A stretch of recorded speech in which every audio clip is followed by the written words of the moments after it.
Merci beaucoup Thomas Cluzel. Rendez-vous à 12h30 pour le journal au complet. D'ici là, je vais m'entraîner à dire Sorge Chalandon. Il paraît que c'était Georges avant votre prénom, c'est Alors ça? ça a été Georges parce Ça a que été Georges et vous aviez parce que changé. les autres prénoms étaient interdits. Ouais. Il fallait les prénoms du calendrier chrétien. On m'a toujours appelé Sorge et donc j'ai pu rentrer dans mon droit. Maintenant c'est Sorge et Georges est en deuxième position Bon. puisque maintenant on peut appeler son enfant Lumière, France Culture, on peut l'appeler comme on veut. Bon, mais vous avez choisi le vôtre, Sorge Chalandon. Vous êtes D'ailleurs notre j'ai choisi invité. celle que mon Ça père vous ne va voulait bien pas, oui. Jusqu'à 12h30.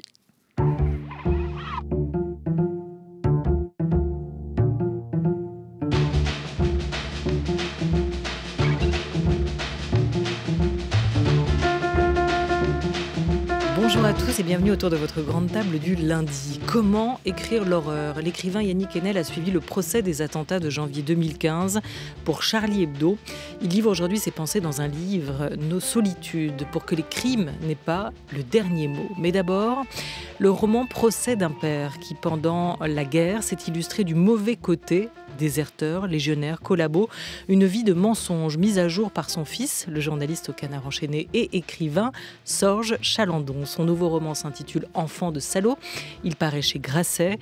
12 ans après La légende de nos pères, 6 ans après Profession du père, il poursuit dans ce livre, dans ce roman, sa quête de père et de vérité. Une grande table culture programmée par Oriane Delacroix avec Henri Leblanc et Hosanna Chauvin. Bienvenue à tous sur France Culture.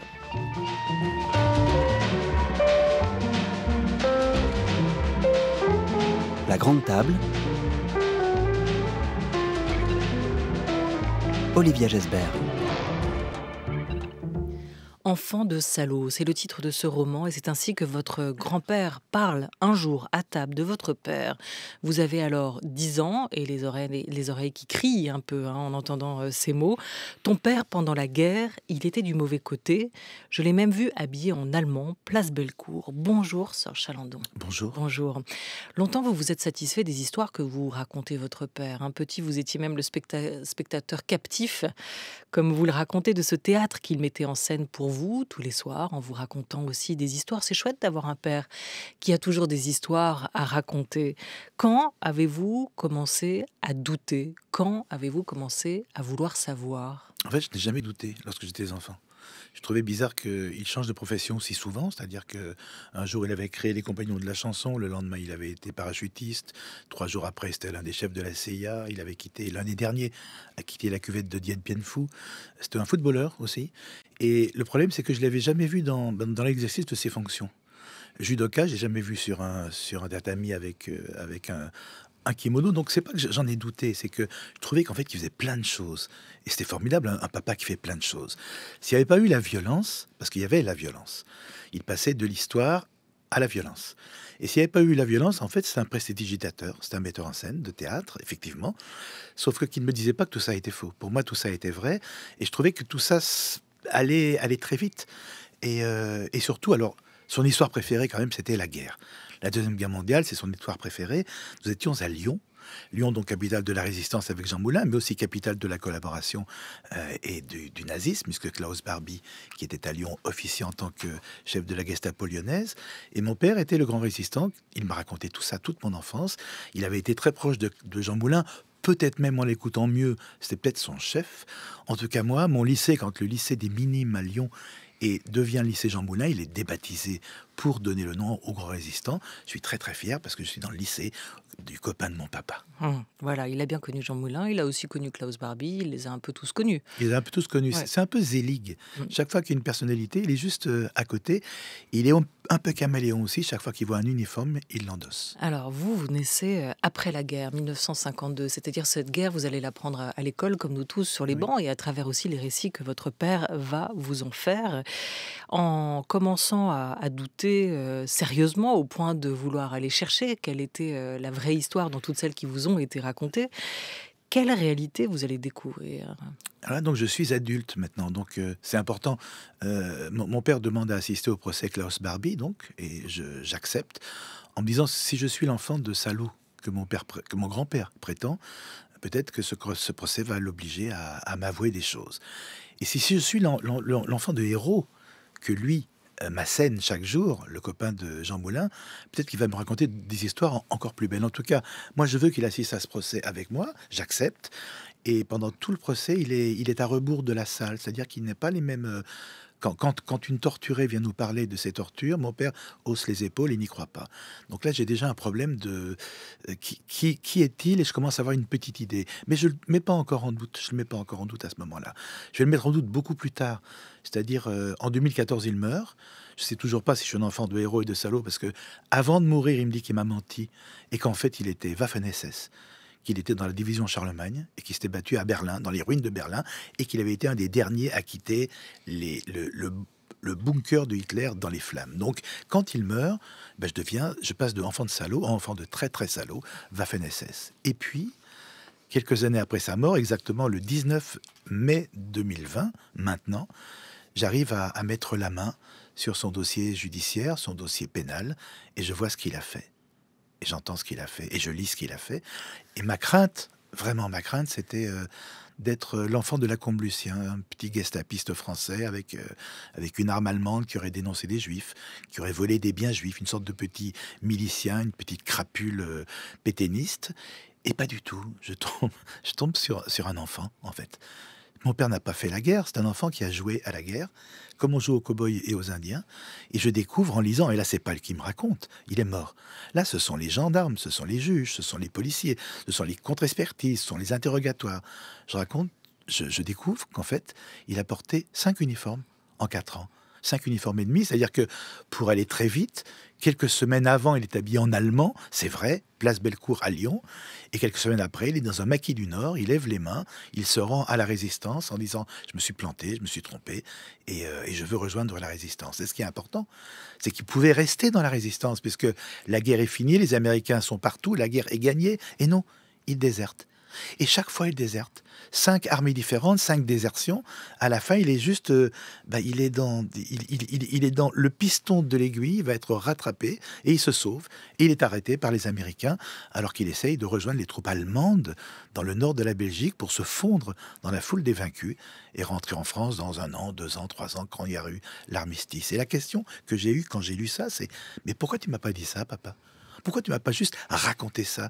Au lieu de me dire que tu es l'ami de Jean Moulin, tu me racontes à un enfant de 10 ans que tu as porté 5 uniformes, mais en face de toi, tu as un fils qui est bouche bée. Et je trouve ça formidable. Pourquoi il m'a pas raconté ça? Pourquoi il se sentait plus violemment magnifié ou magnifique en uniforme de la Waffen-SS à Berlin? J'ai jamais compris. Je sais ce qu'il a fait, mais je sais pas pourquoi il l'a fait. Oui, en train de défendre le bunker d'Hitler, en faisant partie des derniers. C'est étrange de raconter cette histoire, d'autant plus, ou encore plus si elle n'est pas vraie. En 2010. Parce que, oui. En 2010, c'est-à-dire que... Il ne s'agit pas d'enjoliver réellement. Entre-temps, pour lui, le maximum du courage qu'il veut montrer à son fils, c'est la Waffen-SS. C'est-à-dire que en fait, c'est le soldat perdu. Il s'est complaint. Il s'est toujours plus dans l'histoire du soldat perdu. Et un jour, et ça, pour moi, c'est la petite phrase qui traîne tout le livre, quand un gendarme lui dit « Mais pourquoi avez-vous menti ?» Le gendarme s'aperçoit à un moment donné qu'il a menti. Et il dit « Parce que je voulais me faire valoir. » Ouais. Et ce « je voulais me faire valoir », c'est une phrase qui m'a hanté toute ma vie. Il a voulu toute sa vie se faire valoir. Voilà, et qu'on retrouve dans ce roman « Enfant de salaud », Sorge Chalandon, il voulait se faire valoir. Il a passé sa vie à inventer sa vie.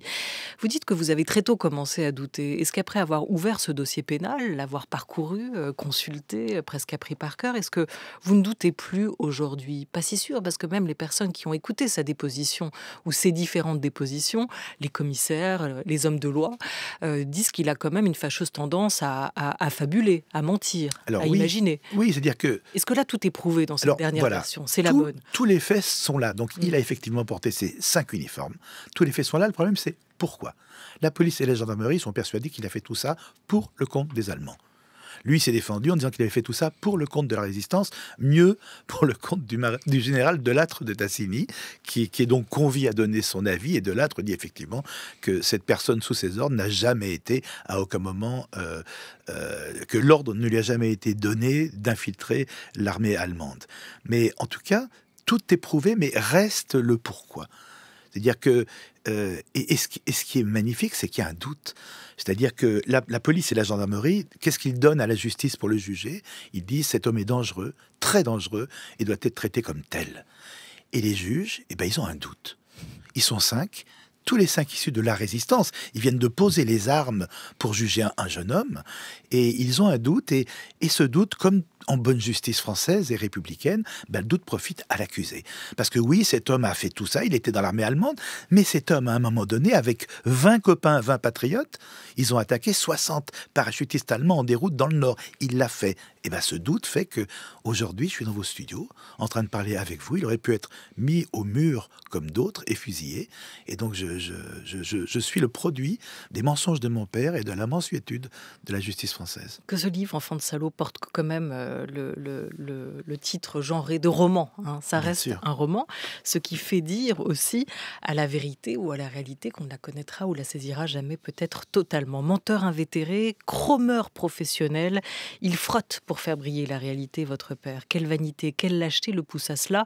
Se faire valoir davantage, dira-t-il donc à un policier. Et ce sont ces mots qui vont vous marquer, vous, Sorge Chalandon. Vous dédiez ce livre à votre éditrice qui vous a accompagné sur la route de votre père, le premier de mes traîtres.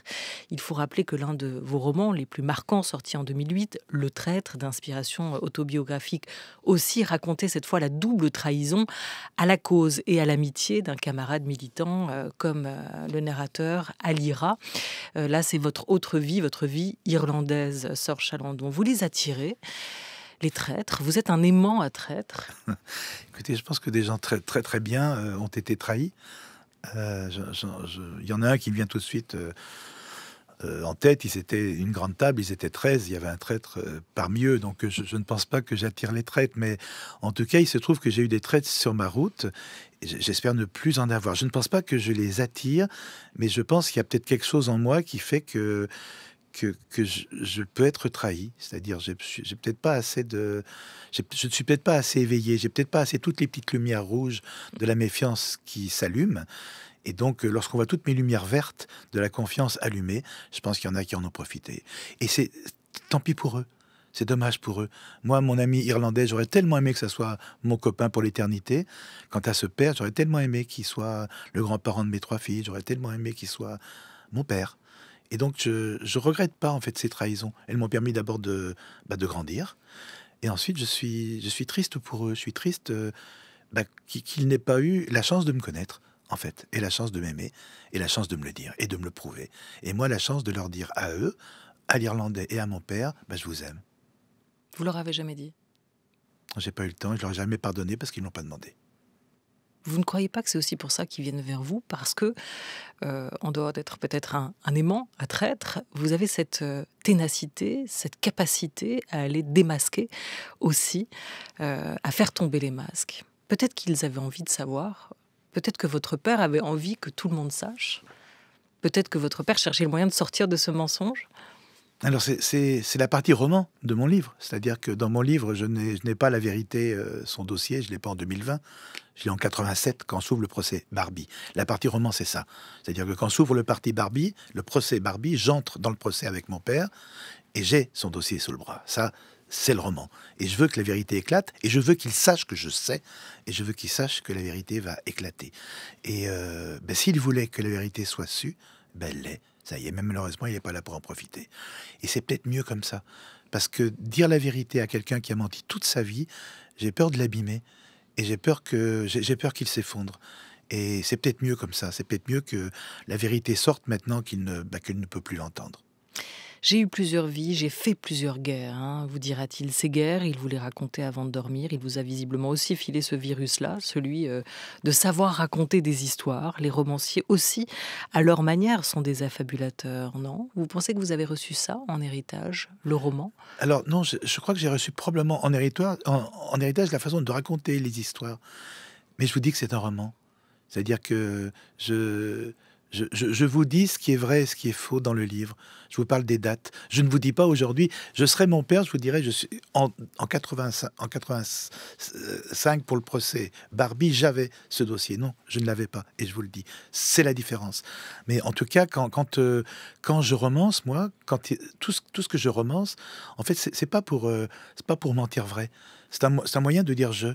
Je n'ai pas le droit de dire je en tant que journaliste dans mes articles, dans mes reportages. Le je m'était totalement interdit, heureusement.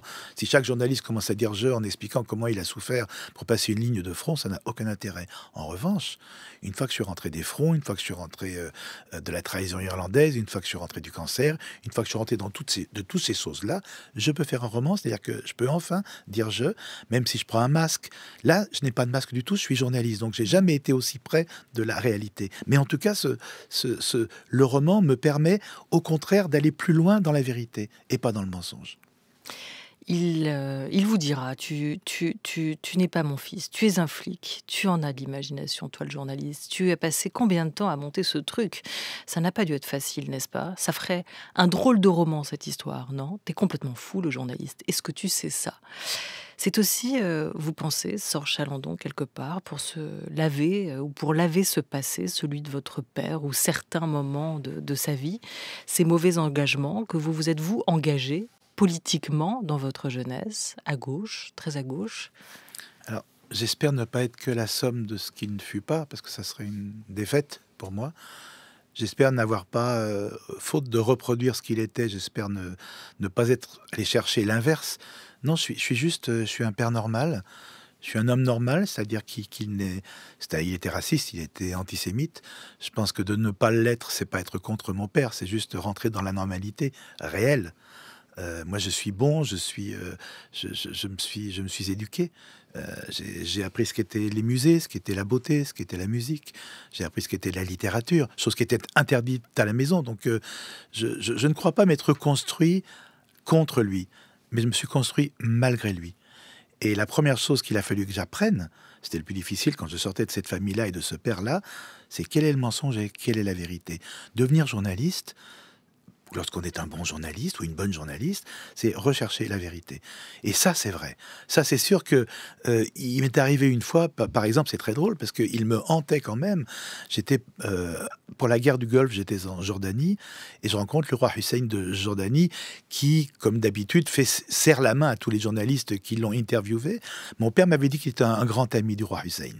Et moi, quand je serre la main du roi Hussein, je ne peux m'empêcher de penser en secret, bah tu vois, papa, moi, c'est vrai. Mais je ne lui serre pas la main parce que moi, je veux faire ce que mon père n'a pas fait. Mais au moment de lui serrer la main, je me dis, tiens, moi, je l'ai fait. C'est pas une vengeance, c'est peut-être une revanche. Le journalisme. En 87, vous couvrez donc pour Libération le procès Klaus Barbie. On vous connaissait grand reporter au Moyen-Orient ou encore en Irlande du Nord, mais c'est surtout là, le chroniqueur judiciaire qui va être récompensé un an après par le prix Albert Londres. En parallèle de cette vie professionnelle qui explose, il y a cette déflagration personnelle. Et vous allez mener dans cette année 87, celle du procès de Klaus Barbie, les deux en parallèle, simultanément, avec cet écho qu'on peut imaginer entre cette affaire personnelle et ce grand procès historique qui est en train de se jouer là. Comment ces deux situations, comment la littérature et la justice aussi peuvent-elles se rencontrer, voire s'entrechoquer? On va écouter les mots de l'avocat et écrivain Philippe Sand. Il est l'auteur de Retour à Lemberg. C'était en 2017. Ces procès, c'est une façon de raconter des histoires. Et de leur raconter des histoires avec une grande autorité qui peut passer dans le temps. Mes deux fonctions d'avocat et d'écrivain sont absolument liées. Ce que j'ai appris dans les tribunaux, dans les cours internationaux, j'ai appliqué dans mes écrits. C'est une façon de parler sans émotion, laisser les faits parler eux-mêmes, ne pas imposer sur le juge tes propres conclusions, mais créer une image qui encourage le juge à arriver, il ou elle-même, à des conclusions qui sont les vôtres. Et c'est la même chose avec quelqu'un qui lit mes livres. Je ne veux pas imposer mes conclusions. Je veux présenter une histoire, je veux présenter les faits. Les lecteurs, les lectrices sont très intelligents et c'est pour eux d'arriver à leurs propres conclusions. Laisser parler les faits. C'est pas totalement le cas ici, vous concernant Sorge Chalandon, où vous laissez parfois et vous assumez le fait que vos émotions puissent vous submerger, hein, la colère notamment. Est-ce que ces deux activités de journaliste, celle de journaliste et d'écrivain, se nourrissent aujourd'hui? Est-ce que vous en avez clairement la sensation, le sentiment? C'est-à-dire que le journalisme, théoriquement, ne doit pas se laisser submerger par l'émotion. Autrement, il faut qu'il fasse un tract, pas un journal. En revanche, l'écrivain, l'auteur, dans la fiction, il peut. Et j'ai le droit. D'abord, j'ai le droit de dire je. Pour moi, c'est fondamental. La première personne du singulier. Le journaliste que je suis peut récupérer sa position et sa profession d'homme. Et donc oui, je peux me laisser submerger par l'émotion dans un roman. En revanche, je peux laisser parler mon émotion dans le journalisme par le choix des mots. L'émotion peut passer par des mots. C'est-à-dire que c'est bizarre parce que je me retrouvais avec d'autres journalistes à côté, c'était le même procès, et c'était pas les mêmes mots. Moi, je ne suis pas pour la froideur des mots, je suis pour rechercher le mot qui est plus proche de la réalité. Pas le mot qui gonfle les choses, mais le mot qui en dit la sécheresse. Et c'est ça qui me touche. Moi, j'ai toujours essayé d'écrire à l'os des mots. Toujours. Il y a trop de mots. Dans tout ce qu'on écrit, il y a trop de mots. Il faut couper tout le temps, couper tout le temps. Et je coupe en tant que journaliste, je coupe en tant qu'auteur. Et le journaliste que j'étais ou que je suis raconte les histoires des autres. Et l'auteur que je suis raconte ce que me font ces histoires, tout en respectant l'histoire des autres. Là, dans ce roman-là, je revisite le procès Barbie. Et c'est très étrange. Bon, je suis assez sensible, mais j'ai pleuré en écrivant. C'est-à-dire que toutes ces années après, en réécrivant la magnifique plaidoirie de Serge Klarsfeld sur les 44 enfants d'Isieux, et ben j'ai pleuré en la réécrivant parce que je l'ai entendue, parce que sa voix était intacte, parce que les âges des enfants étaient là, parce que leur prénom était là. Et ça, pour moi, je n'ai pas pu dire dans Libération que je pleurais en écoutant cette plaidoirie, mais là, dans un roman, j'ai le droit de le dire et je le revendique. Et cette douleur-là, à l'heure où des gens portent des étoiles jaunes pour refuser de se faire vacciner, je ne savais pas que ça existerait, mais ça a existé, et bien ce moment-là, j'ai envie que les enfants d'Isieux reviennent. Et ce livre-ci, c'est mettre les enfants d'Isieux sur le chemin de mon père. C'est que les enfants d'Isieux barquent, donc 44 enfants déportés par Klaus Barbie, morts en camp. J'ai envie qu'ils fassent barrage au mensonge de mon père. Vous racontez le procès, vous vous souvenez de vos premiers mots, ceux que vous avez écrits? Il entre. Vieillard fantomatique. C'était Klaus Barbie. C'était Klaus Barbie. Ah, il s'appelait pas comme ça. Non, il s'appelait Klaus Altmann. C'est tout de suite, c'est la première fois que je me suis retourné vers le public, voir mon père. Quand il a dit qu'il ne s'appelait pas Klaus Barbie, qu'il y avait erreur sur la personne, qu'il s'appelait Klaus Altmann, il y a eu des cris « Oh !» comme ça. Et je me retourne vers mon père, il a croisé les bras et il s'est rengorgé, genre « Bien joué, Barbie !» Et ça, pour moi, ça a été la première image. Et je me suis dit « Qu'est-ce que ce procès va être long ?» avec Barbie à droite et mon père derrière. Il a été très long, avec des témoignages bouleversants aussi. Oui. Vous les avez évoqués, vous les remettez, vous les racontez dans ce livre, hein, parce que vous les avez chroniqués à l'époque pour Libération, sur Chalandon. Et c'est surtout important, chaque mot est le bon mot. Pour moi, ce procès, il est sacré, on n'a pas le droit de faire de la littérature avec ce procès. On n'a pas le droit? Non. Je pense en tout cas, moi, il y a des endroits sacrés du monde, de la vie, de l'histoire, où faire de la littérature serait un viol du sacré. Je ne peux pas. C'est-à-dire que quand une femme vient parler au procès, vient témoigner au procès, je veux que ces mots soient absolument justes, au mot près, même à la faute de langage. Je veux que tout soit juste, je veux que tout soit vrai. C'est important parce que nous sommes témoins. Et ces témoins-là ont assisté à des voix qui allaient s'éteindre. Et donc j'ai le devoir que ces voix soient restituées avec justesse. Voilà, c'était les derniers témoins. Vous restituez notamment le témoignage, les mots, l'histoire de Fortuné Chouraki, parmi tant d'autres, avec... Oui. C'est bouleversant. On sent aujourd'hui encore que vous revivez en l'écrivant ce que vous avez entendu à ce moment-là et vous nous le racontez. Vous nous faites avec vous revivre aussi ce procès de 1987 avec les réactions ou l'absence de réaction de votre père derrière, dans votre dos, la violence de ce procès, des témoignages déchirants. Vous espériez qu'il allait rendre votre père vulnérable, mais non, rien ne l'atteint. Vous parliez de l'importance des mots, le bon mot, le mot sec, ne pas en rajouter, il entre. Voilà, c'était vos premiers mots. On va en parler avec Yannick Enel dans la seconde partie de l'émission, justement. Comment écrire l'horreur? Comment écrire le mal? Est-ce qu'il y a des moments où vous n'avez pas trouvé les mots lors de ce procès? Oui, il y a des moments où je n'ai pas trouvé les mots lors de ce procès.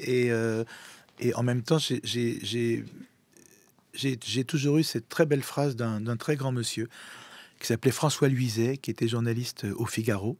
Et nous étions ensemble dans les camps martyrisés de Sabra et Shatila, au Liban, camps palestiniens, où les vieillards, les vieillards, les enfants et les femmes ont été assassinés.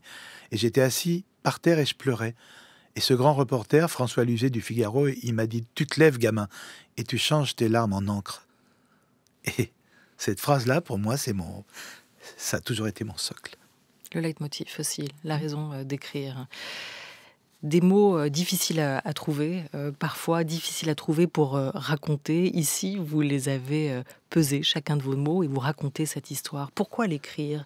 Est-ce que vous avez pu répondre à cette question? Pourquoi raconter cette histoire-là? Celle de votre père, avec ce procès de Klaus Barbie en parallèle aujourd'hui? Maintenant que je commence à être sur les salons du livre, dans des rencontres, maintenant je le sais, parce que tout le monde vient me voir. Très peu de gens me parlent du livre, ils l'achètent, mais ils me parlent de leur père, ils me parlent de leur mère, ils me parlent de leur silence, ils me parlent de leur trahison, ils me parlent de... J'ai beaucoup de familles de résistants qui viennent me parler de... Et donc c'est... Moi, je veux pas qu'on me plaigne, je partage. En fait, chacun de mes romans, c'est un partage. Quand j'écris sur le cancer, je partage avec des femmes magnifiques qui sont venues me voir et qui enlevaient leur perruque au moment que je signais leur livre, juste pour avoir, pour lever le front, pour lever les yeux, pour être fier. Et ben là, je me retrouve avec... quand j'ai écrit sur la trahison, il y a plein de trahis qui sont venus. Je me souviens une fois, une petite dame qui me dit « J'ai beaucoup pleuré en lisant votre livre sur la trahison des Irlandais. » Et je lui dis « C'est l'Irlande qui vous fait pleurer ?» Elle dit « Non, non, non. Pas du tout. C'est mon mari qui a une double vie pendant 20 ans. » C'est-à-dire que ces livres-là, moi, me permettent d'approcher et d'être approché par des frères et des sœurs de douleur. Et là, je suis approché par des frères et des sœurs, donc les lecteurs, qui ont souffert par le silence de leurs parents, par la trahison de leur père, par les coups qu'ils ont reçus. Et quand j'ai un doute sur pourquoi j'écris, et quand j'ai ces gens en face de moi qui me disent « Vous savez, on est pareil », là, j'ai plus aucun doute. C'est Daniel Mendelsohn, le romancier américain, l'auteur d'une Odyssée, qui dit « Tout le monde est un télémaque par rapport à son père, Oui. À ses parents. On est toujours un peu dans la confusion par rapport à eux et jusqu'à leur mort. Et même après, on veut connaître ses parents, on veut comprendre. Cette figure, elle est obsédante pour vous, elle continue probablement à vous hanter. Même si on imagine que de livre en livre, vous vous sentez un peu plus léger. Sor Chalandon, merci beaucoup. Enfant de salaud, votre roman, apparu chez Grasset à la rentrée. Merci à vous. Merci vraiment.